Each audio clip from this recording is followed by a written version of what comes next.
ശുഭസായാഹ്നം. യൂറോപ്പിലെ ഏറ്റവും വലിയ പ്രതിരോധ കരാറുകാരിൽ ഒരാൾ ഈ രാജ്യത്തിന്റെ സൈനിക വിപണിയുടെ ഒരു ഭാഗത്തിനായി കാനഡയിലേക്ക് ആ സാങ്കേതികവിദ്യ കൈമാറ്റം ചെയ്യാനും ആ നിർമ്മാതാവിനെ പിന്തുണയ്ക്കാനും ഞങ്ങൾ തയ്യാറാണെന്ന് നൽകുകയാണ്. ഒട്ടാവ സ്വീഡിഷ് യുദ്ധവിമാനത്തെ അവരുടെ സൈനിക വ്യൂഹത്തിലേക്ക് ചേർത്താൽ 10,000 ഗവേഷണ നിർമ്മാണ ജോലികൾ കാനഡയിലെത്തും. For decades, Washington's attention has been fixed on headline rivals like Russia's Su-57 or China's J-20, aircraft designed to challenge American dominance through speed, stealth, and raw firepower. Yet behind closed doors, there is another fighter that unsettles U.S. defense planners in a quieter, more profound way. It is not faster than the F-35, nor more heavily armed. In a conventional one-on-one engagement, most analysts agree it would likely lose.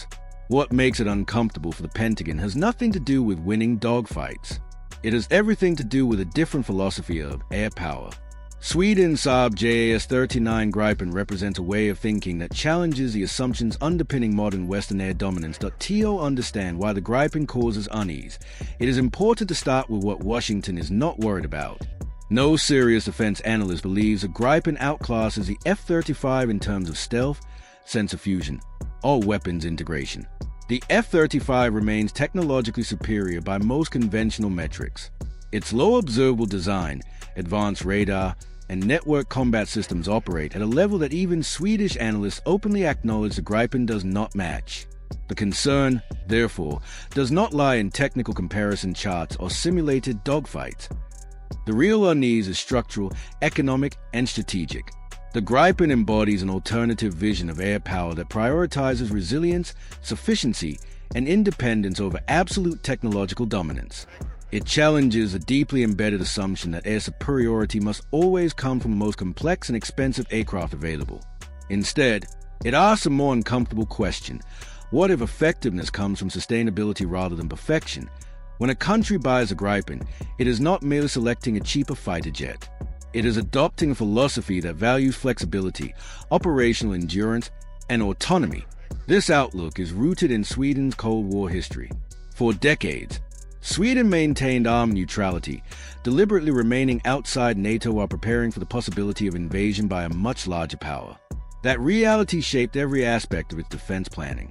The Swedish Air Force could not rely on Allied reinforcements, overseas bases, or protected supply lines.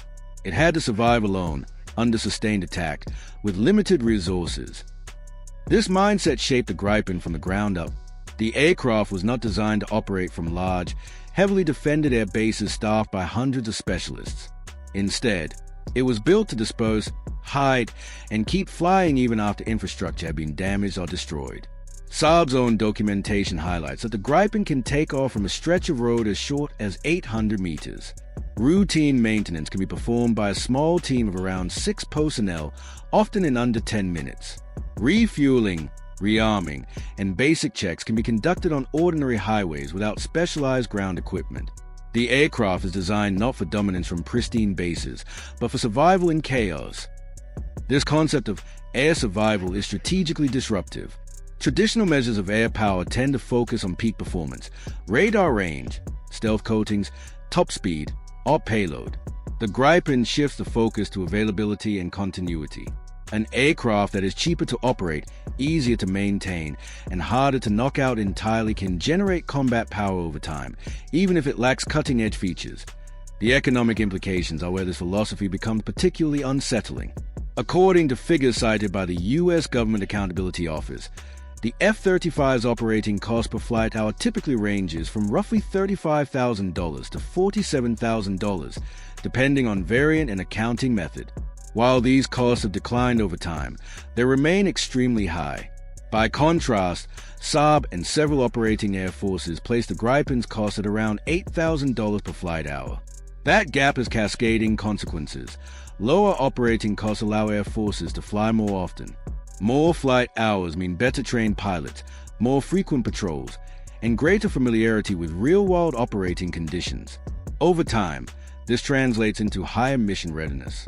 While the F-35 program has struggled with readiness rates often reported between 30 and 50%, Gripen fleets routinely achieve availability rates of 80 to 90%, according to Swedish and Czech Air Force data.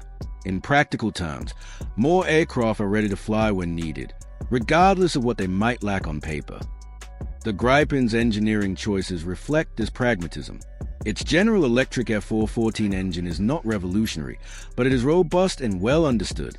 Systems are deliberately simpler, reducing maintenance complexity and the risk of cascading failures.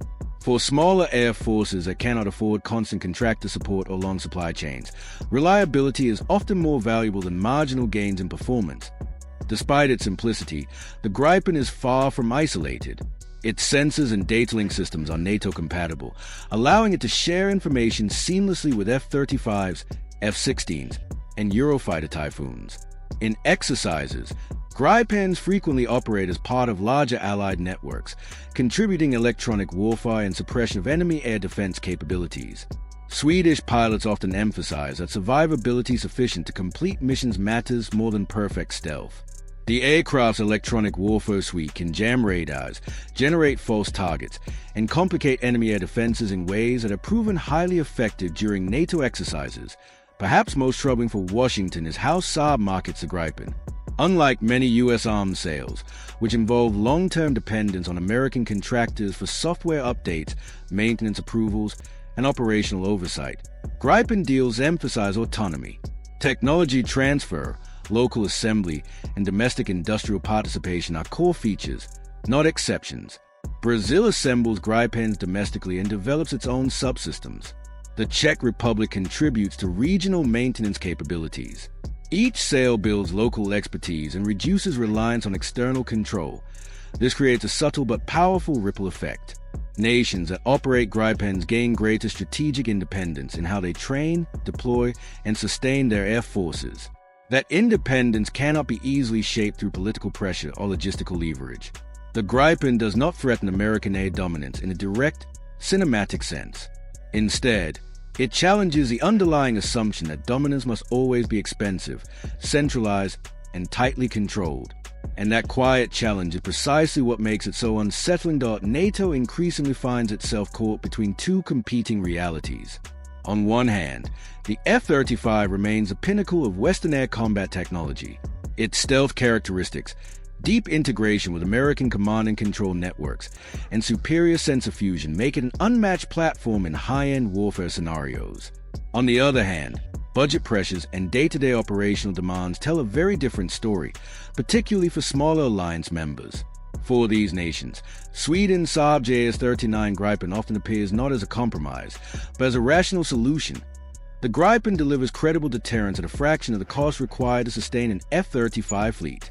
While it does not compete directly in terms of raw technological sophistication, it excels in availability, affordability, and operational sustainability.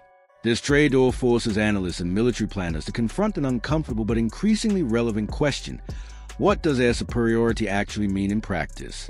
Is it defined by a small number of extraordinarily advanced aircraft, many of which may be grounded for maintenance at any given time, or by a larger fleet of reliable jets that are consistently ready to fly? This question goes beyond aircraft performance and strikes at the heart of strategic control.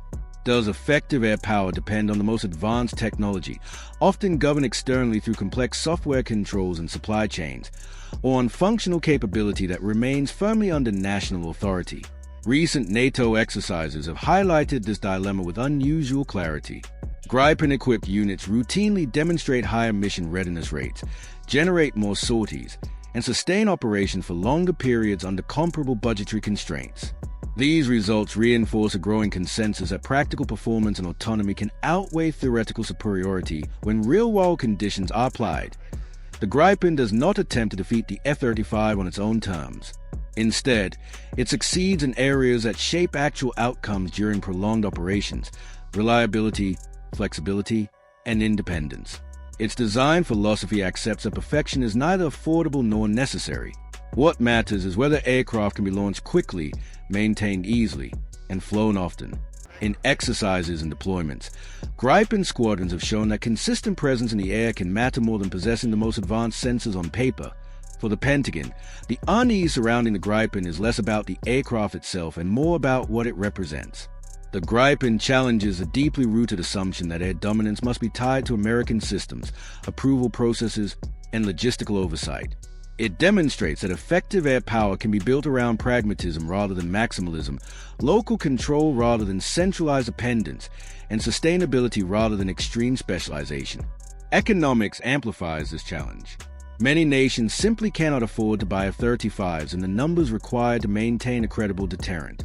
Even when acquisition is possible, long-term operating costs often limit flying hours, pilot training, and overall readiness. The Gripen offers a sustainable alternative. Lower operating costs allow aircraft to fly more frequently, pilots to accumulate meaningful experience, and maintenance cycles to remain predictable. Over time, this produces an air force that is not only affordable but resilient in practical terms. This means that a smaller or economically constrained nation can field a force that is consistently ready to respond to crises. While such a force may lack the ability to penetrate the most sophisticated air defenses alone, it can influence regional dynamics through persistent presence, rapid response, and integration with allied systems. In many security environments, these attributes matter more than absolute dominance in a hypothetical high-end conflict. The Gripen's technical profile reinforces this philosophy. Its engines are reliable rather than revolutionary. Its sensors are competent rather than unrivaled. Its design emphasizes ease of maintenance, rapid turnaround, and adaptability rather than visual spectacle or extreme performance. None of these traits threaten the F-35 in a direct combat scenario. Yet collectively, they undermine a broader system built around dependence on U.S.-controlled technology pipelines and long-term contractor support. What truly concerns Washington is a precedent this sets. The Gripen shows that nations can defend their airspace, maintain credible deterrence, and develop domestic aerospace expertise without fully subscribing to the American model of defense procurement. Each country that chooses a Gripen implicitly questions how much control it is willing to surrender in exchange for cutting-edge capability. Over time, this questioning can reshape procurement trends, alliance dynamics, and the distribution of influence within NATO itself. This dynamic forces American strategists to confront a difficult truth. Global power does not shift only through dramatic confrontations or technological leaps. It can shift